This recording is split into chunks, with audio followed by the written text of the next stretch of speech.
বিসমিল্লাহির রহমানির রহিম। আসসালামু আলাইকুম। জনতার রান্নাঘর থেকে সবাইকে জানাচ্ছি শুভেচ্ছা। আশা করি সবাই ভালো আছেন। আজকে একটা ডিমের রেসিপি করব। সেজন্য ৪টা ডিম নিয়ে নিয়েছি আর এই ডিমগুলো এভাবে কেটে নিয়েছি। আমি দেখিয়ে দিচ্ছি যে হাতে এইভাবে নিয়ে একটু ডাবিয়ে ডাবিয়ে কাটতে হবে। এই তো।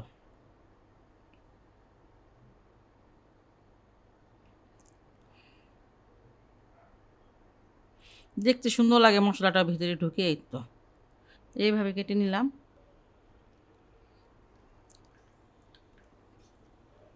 এখানে ১ চুটকি হলুদের গুঁড়ো আর ১ চুটকি মানে মরিচের গুঁড়োটা দিয়ে দিলাম। এটার নাম হচ্ছে অনিয়ন মাসালা এগ। একটু ভেজে নিব। ডিমগুলো আমার ভাজা হয়ে গেছে আর এখন আমি এটা নামিয়ে নিব।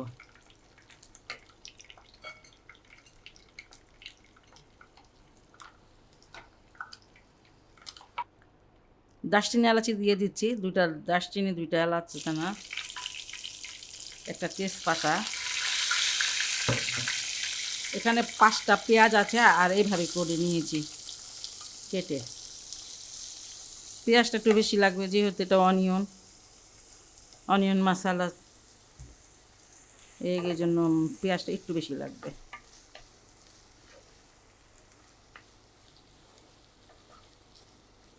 পেঁয়াজটা ভাজা হয়ে গেছে, এখন আমি এটাতে মশলাগুলো দিয়ে দিব। এই যে এখানে আদা রসুন পেস্ট আছে 1 চামচ,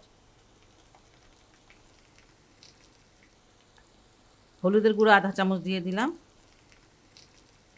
হলুদের গুঁড়োটা 1/2 চামচ দিয়ে দিলাম। একটু পানি দিয়ে দিই যাক পেঁয়াজটা যাতে পুড়ে না যায়।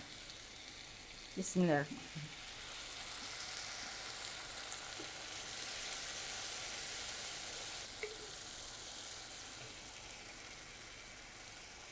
মরিচের গুঁড়ো 1 চামচ, ধনিয়ার গুঁড়া 1/2 চামচ,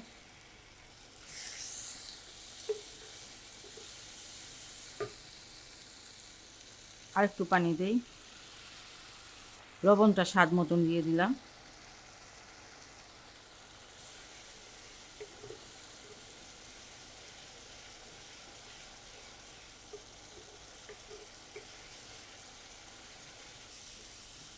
মশলাটাকে খুব ভালো করে কষিয়ে নিতে হবে।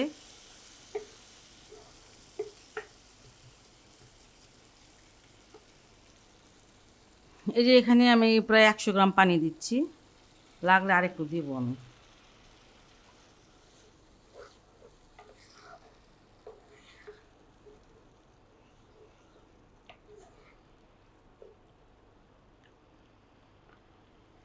দেড়শো গ্রাম পানি দিয়ে দিলাম। ঝোলটা বড়লোক এসে পড়েছে, এখন ডিমগুলো দিয়ে দিব।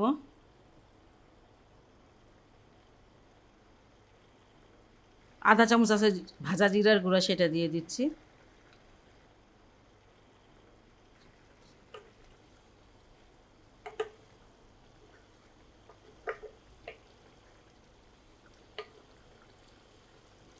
ডিমগুলো আমি এখন ঢেকে দিলাম।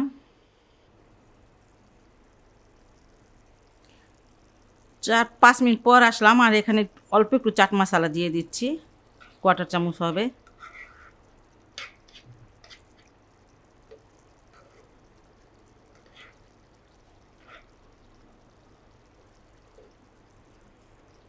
চারটা কাঁচামরিচ দিয়ে দিলাম, এটা একটা ফ্লেভার আসবে। অল্প একটু ধনিয়া পাতা একটু ছিটিয়ে দিব।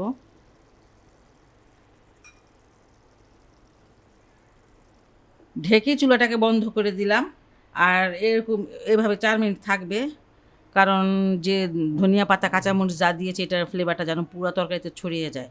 খুবই সহজ এবং খুবই মজাদার একটি রেসিপি। ডিম আমরা সবাই খাই, এইভাবে একটু রান্না করে খেয়ে দেখবেন যে কতটা ভালো লাগে। যাই হোক, আমার রেসিপি যদি আপনাদের ভালো লাগে তাহলে আমার চ্যানেলকে লাইক, কমেন্ট, সাবস্ক্রাইব করবে। সবাই ভালো থাকুন, সুস্থ থাকুন, নিরাপদে থাকুন, এই দোয়া করি। আল্লাহ হাফেজ।